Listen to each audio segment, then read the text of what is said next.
Sejam todos muito bem-vindos a mais uma batalha. Hoje vamos falar um pouco do nosso empate em Istambul frente ao Besiktas.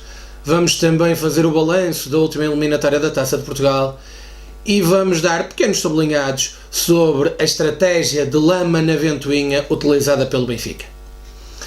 À hora que vos estamos a falar, o Futebol Clube do Porto acaba de empatar em Istambul frente ao Besiktas. É um resultado que considero positivo, porque independentemente daquilo que venha a acontecer no Mónaco Leipzig, o Futebol Clube do Porto vai sempre apenas e só depender de si para ficar apurado na última ronda. Seguramente que quando vocês nos ouvirem já sabemos o resultado do Mónaco frente ao Leipzig. Eu penso que o melhor resultado seria a vitória do Mónaco, pois é o único resultado que nos permite na última jornada apenas empatar e com isso conseguir o apuramento. No jogo de hoje, o Futebol Clube do Porto teve períodos difíceis, mas isso é óbvio perante uma equipa que é forte, perante uma equipa que acaba de conquistar o primeiro lugar no grupo e com todo o mérito, uma equipa que tem jogadores experientes, e nestas coisas da Liga dos Campeões os jogadores experientes muitas das vezes marcam a diferença.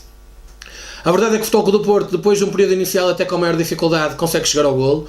Depois de chegar ao golo, o jogo se serenou, até tivemos uma excelente oportunidade por Aboubakar para fazer o 2-0, e se calhar até no período mais sereno da parte do Besiktas é que o golo surge, o golo do empate. Na segunda parte, o Besiktas acaba por entrar mais forte, o que é relativamente natural, e a partir do momento em que o Futebol Clube do Porto serenou o jogo, podia até inclusivamente ter vencido naquele lance de Ricardo em que falhou a trivela.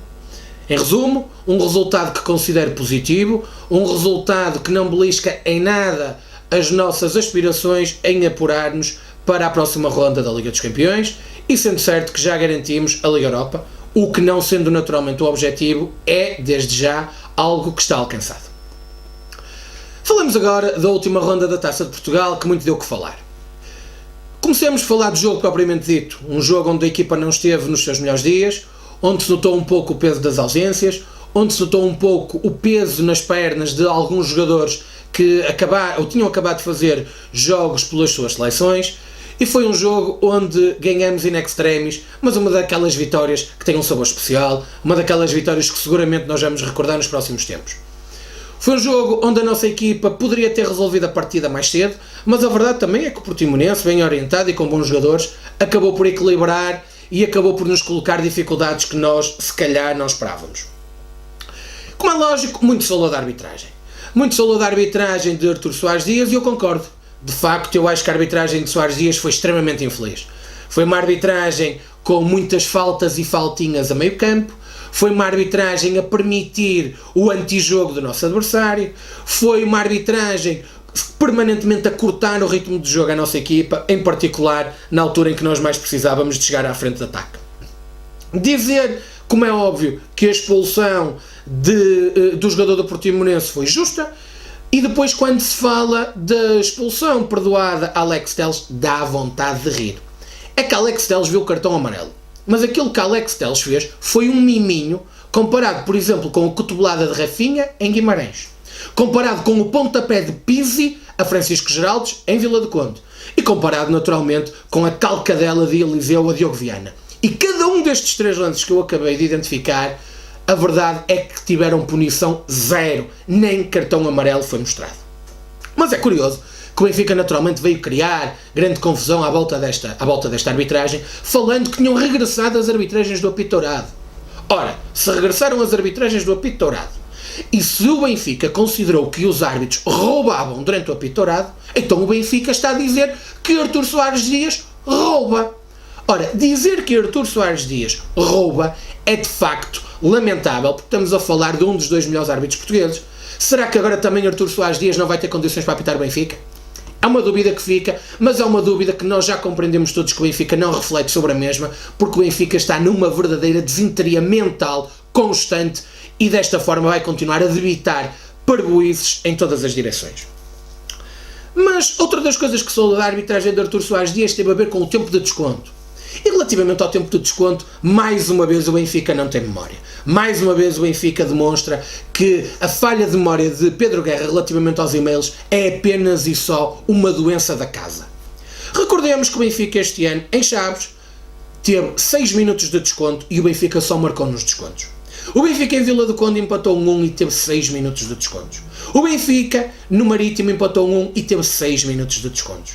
E o Benfica no Bessa perdeu 2-1 e teve 7 minutos de descontos. E recordo que esse jogo foi apitado precisamente por Artur Soares Dias. Portanto, o Benfica não tem memória, o Benfica é ridículo nestas acusações.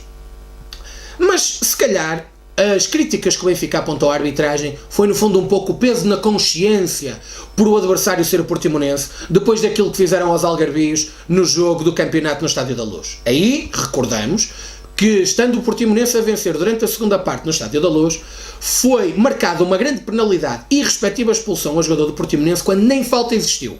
E depois, com 2-2, com 2-1, o Portimonense chega ao 2-2, naquele famoso caso de Fábio Veríssimo no aguenta. Fábio Veríssimo, precisamente um dos árbitros que Luís Filipe Vieira, na sua entrevista, pediu para apitar o Benfica. Ora, esse jogo foi também apitado por um menino querido, Gonçalo Martins, de Vila Real.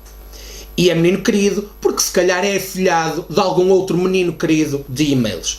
E se calhar era isso que o Benfica gostava, se calhar aquilo que o Benfica gostava era que só os meninos bonitos, os meninos queridos apitassem os seus jogos.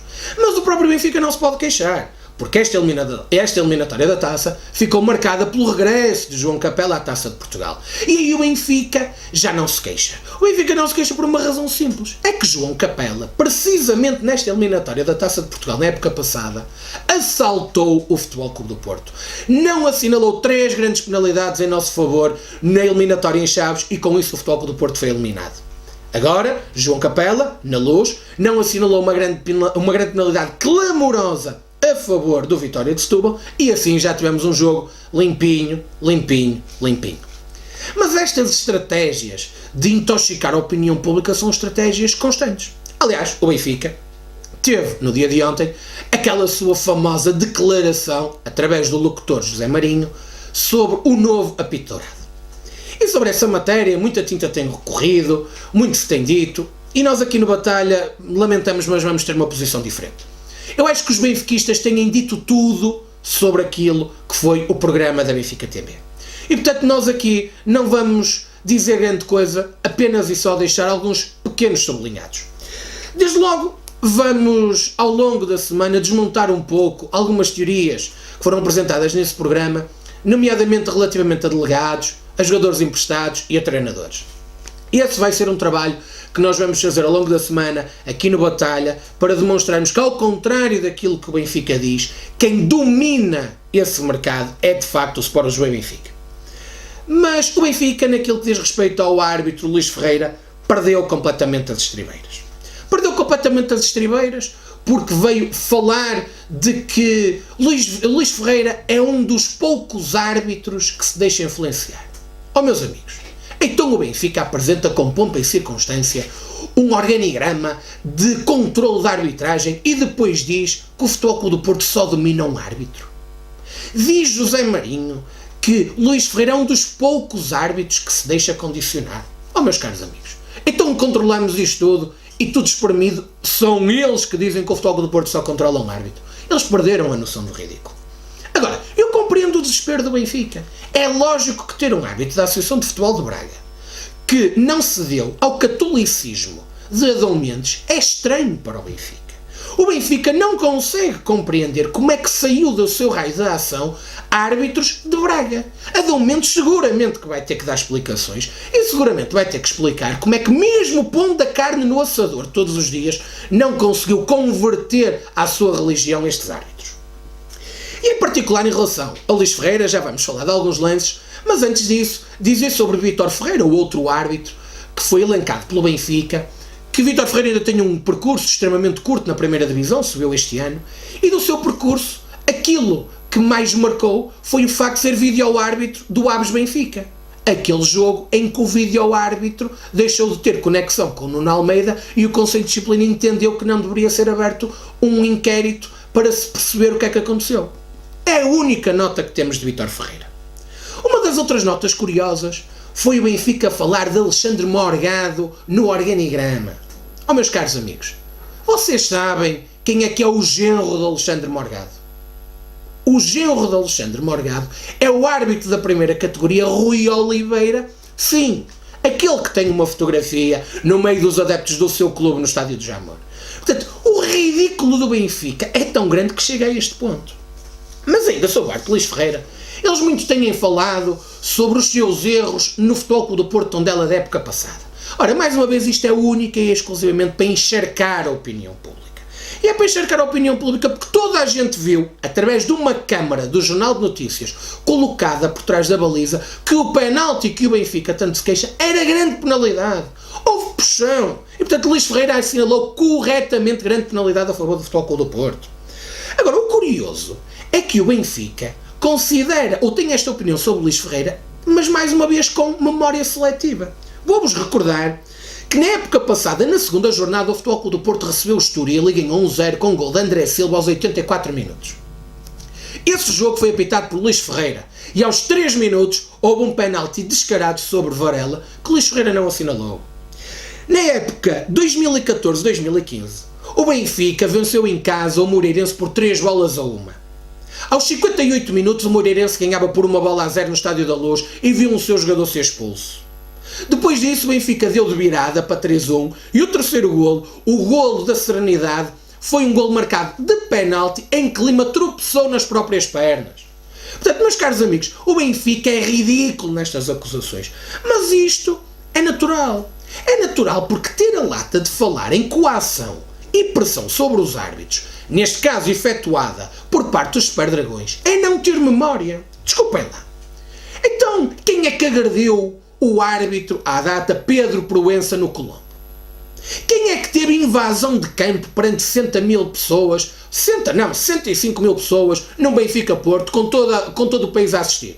Foi o Diabo de Gaia ao fiscal de linha José Ramalho e nada aconteceu. De que clube eram os adeptos que foram julgados e punidos por perseguição a Jorge Sousa e à sua família? Eram adeptos do Benfica. Portanto, querer atirar esta lama para a ventoinha é tão só uma tática de defesa bacoca e que nós só nos rimos, mas como digo, os próprios adeptos do Benfica é que falam corretamente sobre essa estratégia. Meus caros, mas estes são os factos do Benfica. Estes são os factos à Benfica. E os factos à Benfica traduzem-se depois numa pérola final tremenda que foi: são factos e o Benfica quer saber se são verdade ou não. Como assim? Mas há factos que não são verdadeiros? Os factos ou são verdadeiros ou então não são factos. Como é que o Benfica diz que são factos e quer saber se são verdadeiros? É ridículo. O Benfica está desorientado. E mais desorientado fica porque, na verdade, há factos esses sim contra o Benfica. Há factos como a descida de Marco Ferreira com declarações públicas do ex-árbitro do ex-árbitro madeirense. E há factos, por exemplo, que comprovam que Ferreira Nunes enviou faturas para lhe serem pagas para o Benfica, neste caso para Paulo Gonçalves. Portanto, estes é que são os factos, e são estes factos que o Benfica quer omitir, criando uma estratégia que condicione a estratégia do Futebol Clube do Porto para que o Futebol Clube do Porto só possa reagir às baboseiras ditas pelo Benfica. Mas não, nós aqui não vamos passar cartucho a isso e vamos continuar a denunciar o polvo encarnado. O polvo encarnado que condicionou árbitros, o polvo encarnado que dominou a arbitragem, o polvo encarnado que tratou de descer árbitros quando estes não faziam aquilo que o Benfica queria. Meus caros amigos, é desta forma que terminamos mais uma batalha. Mais uma batalha onde não nos cansamos de trazer à colação os factos verdadeiros, indesmentíveis e não os factos à Benfica. Um abraço e viva o Futebol Clube do Porto.